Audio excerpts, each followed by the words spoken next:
All right. Um, so this is my, I guess this will be my fifth vlog, and I have some notes this time. So, um, it's getting serious if I have notes.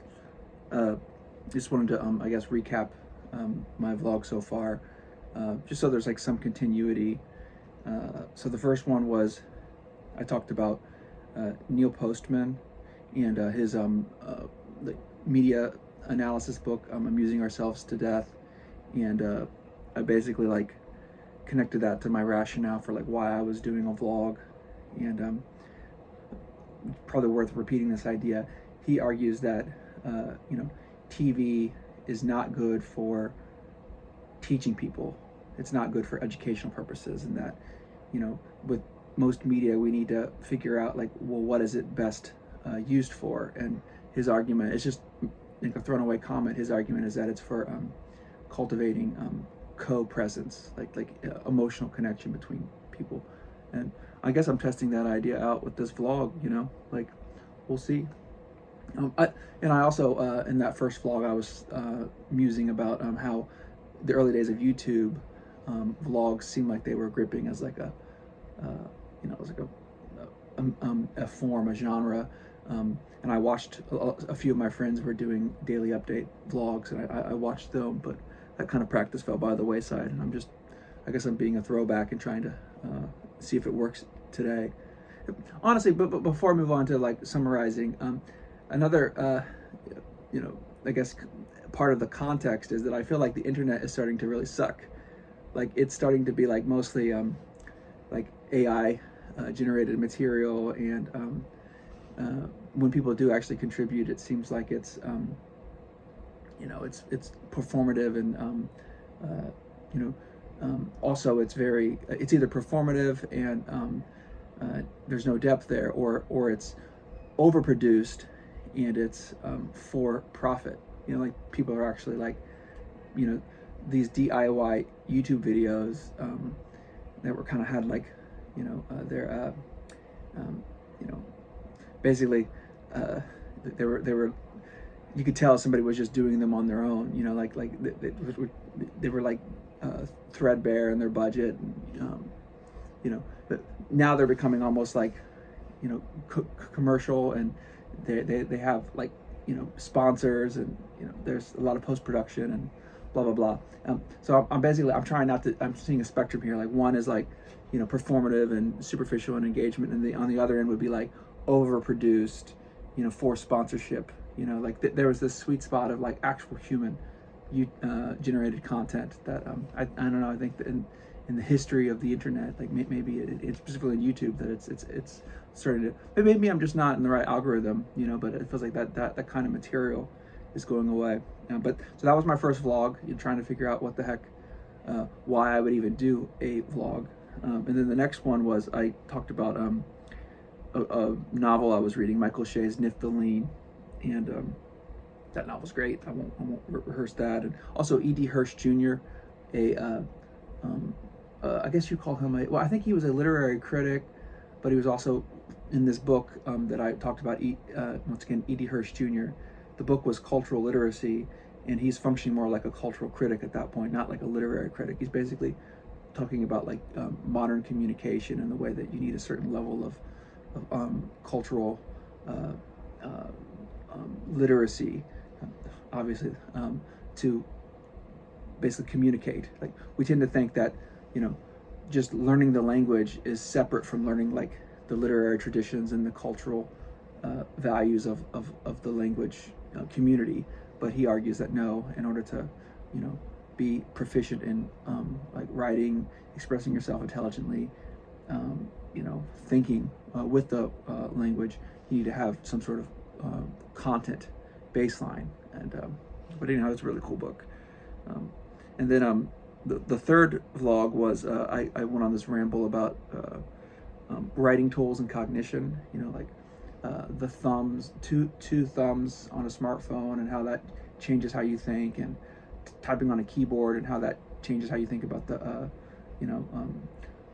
what you're producing, and then versus like a typewriter versus writing by hand, and how all of these different inscription tools, they change your the texture of your thought. I don't know, there's just an idea I was testing out.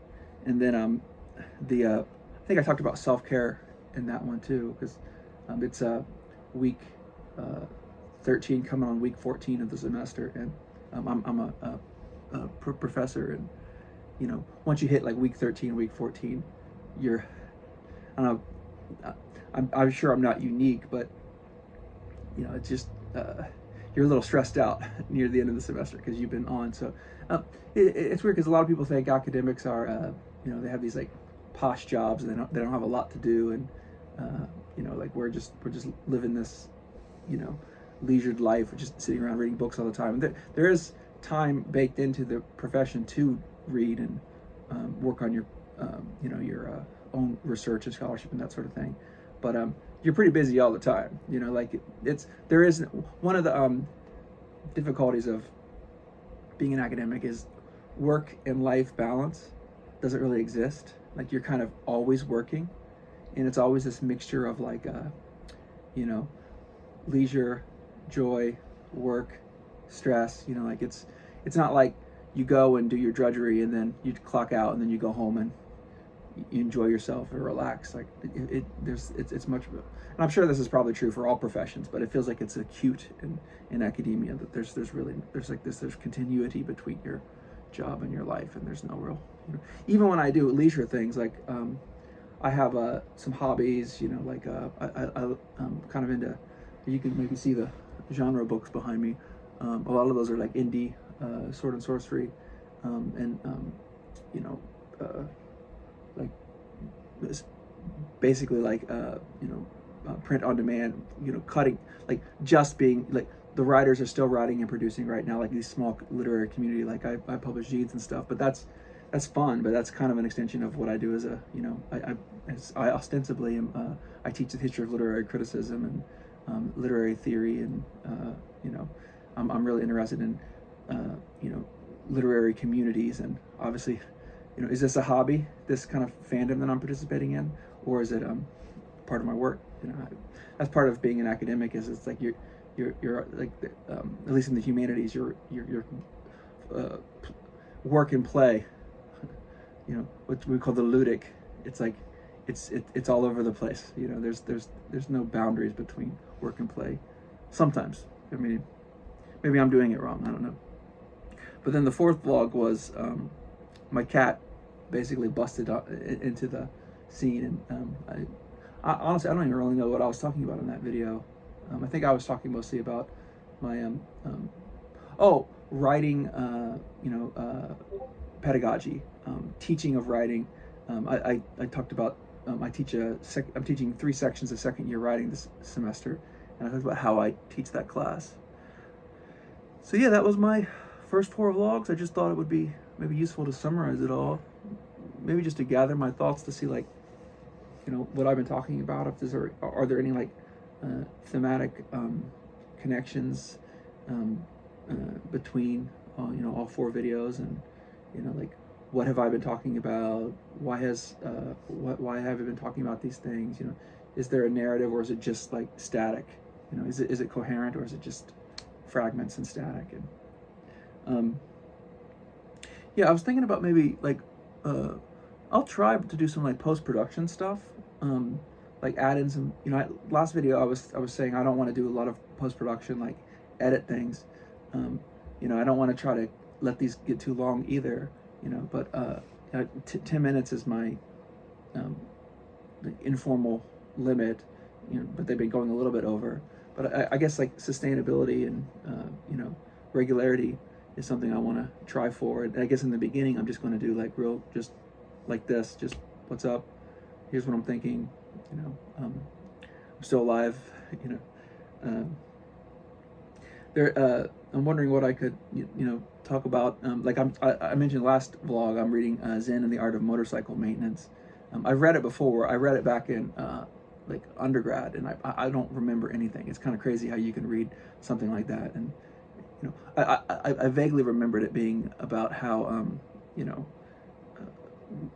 technology and spirituality are seen as like separate, and Robert Pirsig is like, no, they're actually like there is spirit in technology, and it's a memoir. It's about a motorcycle trip, and about 100 pages in is this reread, and I'm intrigued by it. The reason why I'm rereading it is because right now in the humanities and academia, like a lot of people are concerned about like generative AI and